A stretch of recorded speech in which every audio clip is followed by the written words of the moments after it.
Welcome to Heart with the Mama Colleen. Paano mo kaya sasabihin sa anak mo na hindi mo siya tunay na anak? Dapat pa bang sabihin o hayaan na lang na manatiling lihim? Ako si Tetay at ito ang aking kwento dito sa Heart to Hearts with the Mama Colleen. Dear Mama Colleen, ako nga po si Tetay. Hindi ko tunay na pangalan. Nung mga kabataan ko, ligawin ako hindi naman po sa pagmamayabang.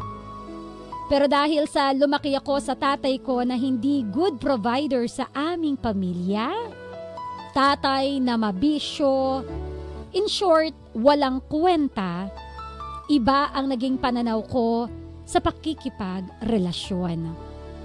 Kumbaga, I am traumatized at may trust issues na sa mga lalaking nakakasalamuha ko.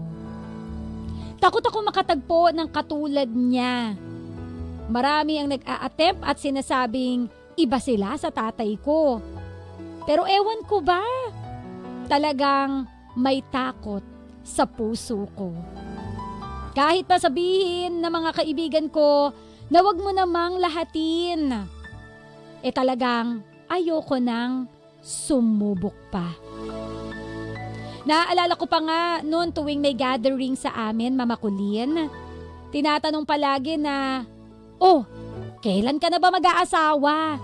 Di mo ba bibigyan ng apo ang mga magulang mo?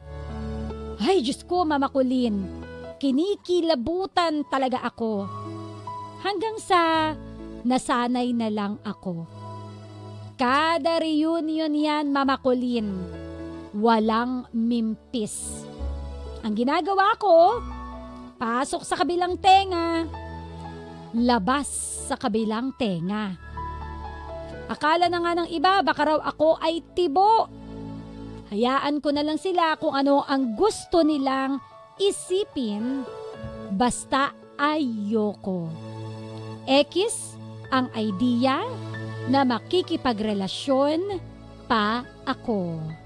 Otto Dedma, yan na po ang naging eksena ko all through the years. Pero habang tumatanda ka pala, marami kang nare-realize. Lalo kung ang mga kasabayan mo may mga anak na. Merong pressure? Wala naman. Pero naisip ko na, oo nga no, paano ako pagtanda? Sino ang aking makakasama? Okay ang kita ko. May stable na trabaho. Kumpleto na sa insurance. May investments na rin. Pero sabi nga ng iba o tanong ng iba, sinong makikinabang yan kapag nawala ka na? Grabe, nawala agad, Mama Colleen. Hanggang sa pagkakataon na po ang lumapit sa akin na hindi ko matanggihan dahil parang I was left with no choice. Meron akong isang kababata na talagang hikahos sila sa buhay. Marami ng mga anak itong kababata ko na ito. At inaming hindi na nila kaya pa ang isa pang anak. Loob ko, hindi nyo na pala kaya. Bakit gumawa pa kayo ng another bata? Pero ayun na nga, Mama Colleen, in short, pinapaampon nila sa akin ang batang isisilang pa lang niya. Kumbaga ang plano, pagkalabas ng bata, sa akin agad diretsyo, ipapangalan. Pangalan ko ang ilalagay na mother sa birth certificate ng bata. Mama Colleen, sa totoo medyo hesitant ako nung una. Pero naisip ko na mas kawawa po ang bata. Kaya opo, inako ko na ang bata as if she was my own. pinangalanan ko siyang Precious. Precious was my biggest blessing, Mama Colleen. Grabe. Pwede naman pala ako maging ina kahit hindi ko siya dinala sa mismong aking sinapupunan. Masaya, masarap maging ina. Habang lumalaki si Precious, isa siyang mabuting bata at mabait na bata. At habang lumalaki nga po siya, nagtatanong siya kung sino yung kanyang ama. Nagsinungaling ako. Sinabing matagal nang patay ang kanyang ama. Naghahanap siya ng pictures. Nagsinungaling uli ako. Aminin ko, I felt bad sa kada lies o kasinungalingan na nabibitawan ko. Pero yun lang ang tanging paraan ko noon para protektahan siya from pain. Ayokong maramdaman niya na hindi siya mahal, kaya siya ipinamigay. Mama Colleen, kahit hindi ko siya iniluwal, minahal ko na siya from day one na nakarga at nayakap ko siya. Kaya hanggang kaya kong ikuble ang katotohanan, gagawin ko. Wag lang siyang masaktan. Minsan, nadalaw naman sa bahay yung tunay na ina ni Precious. Pero never naman siyang nag-attempt na magpakilala.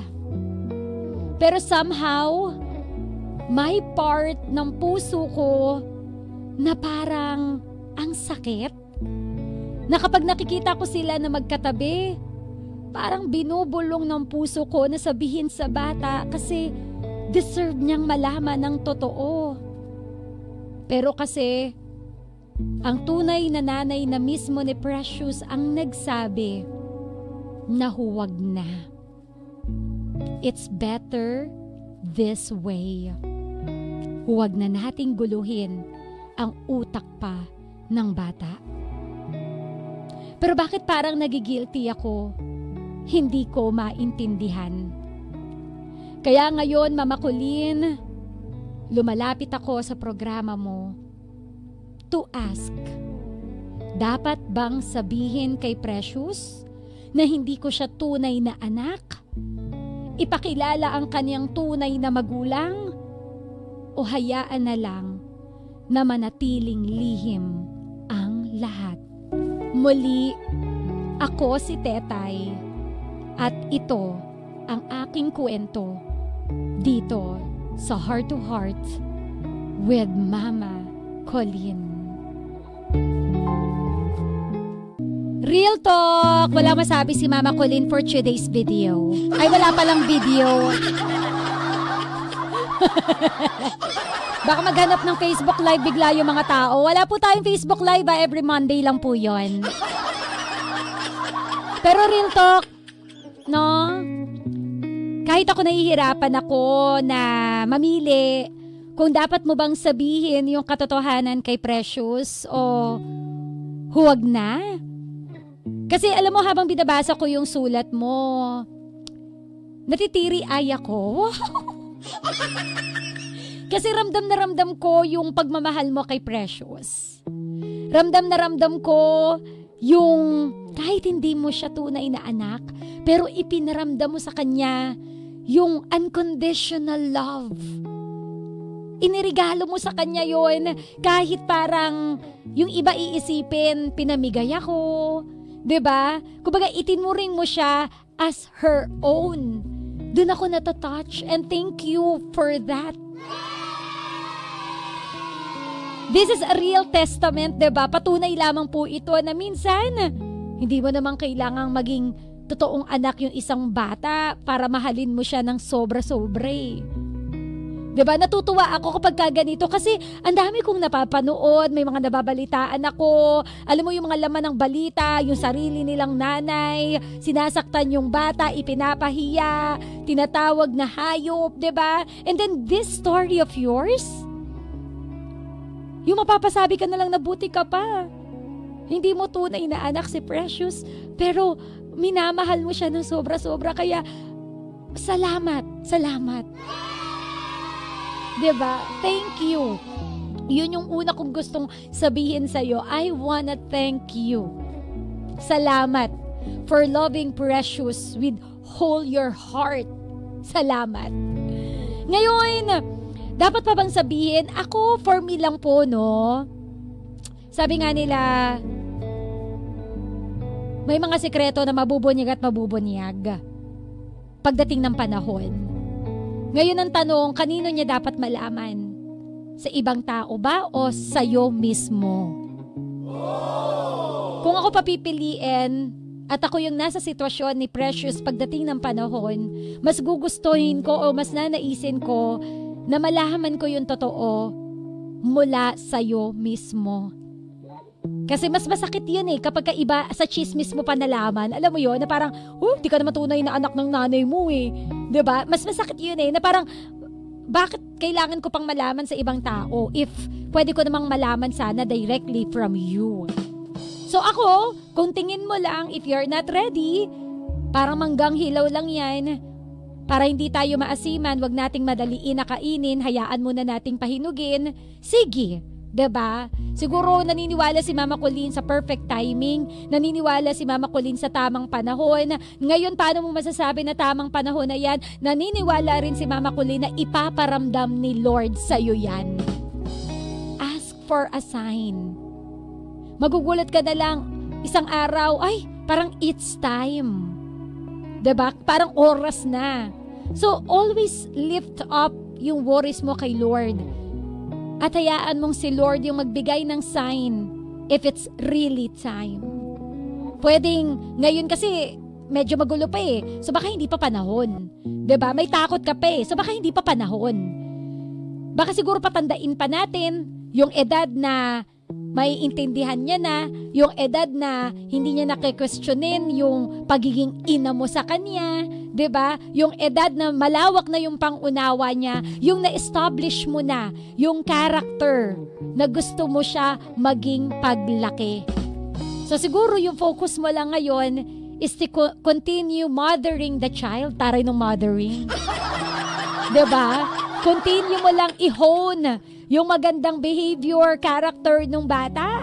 'Di ba? Yan ang pinaka-focus mo ngayon. Para kapag dumating yung panahon na it's Revelation Day, hindi tayo mahihirapan na ipaintindi sa kanya na, anak, kaya ito nagawa ng nanay mo kasi ganyan-ganyan. Kumbaga, kung tutuusin, mas maiintindihan niya. Mas magiging, kaya siguro ngayon I understand. So yun lang. Let's just wait for the perfect time. Let's just wait sa sign ni Lord if it's really time. So, again, thank you. Thank you. Naiiyak talaga ako. Kasi grabe yung pure ng pagmamahal mo. Grabe yung puso mo. Salamat. Thank you. From someone na alam mo yun, may trauma. From someone na kahit pa paano siguro may sama ng loob. 'Di ba? Pero naging mabuti ka pa ring tao sa kabila ng lahat. Kaya maraming salamat. Ka-winner, yan po ang kwento ni Tetay. Speak from your heart. Sagutin ang katanungan na dapat pa bang sabihin kay Precious na hindi siya tunay na anak o dapat ba na manatili na lang lihim? O pwede kang sumagot sa Facebook post natin. Matatagpuan niyan sa 91.5 Win Radio Manila. Open ang topic na yan ngayong araw na ito. Again, nakapost po sa 91.5 Win Radio Manila yung merong winner ka sa Bingo Plus. Sa aking pagbabalik, sausaw mo ang babasahin ko dito sa Heart to Hearts with Mama Colleen, the story of Tetay. Heart to Heart with Mama Colleen. Real talk.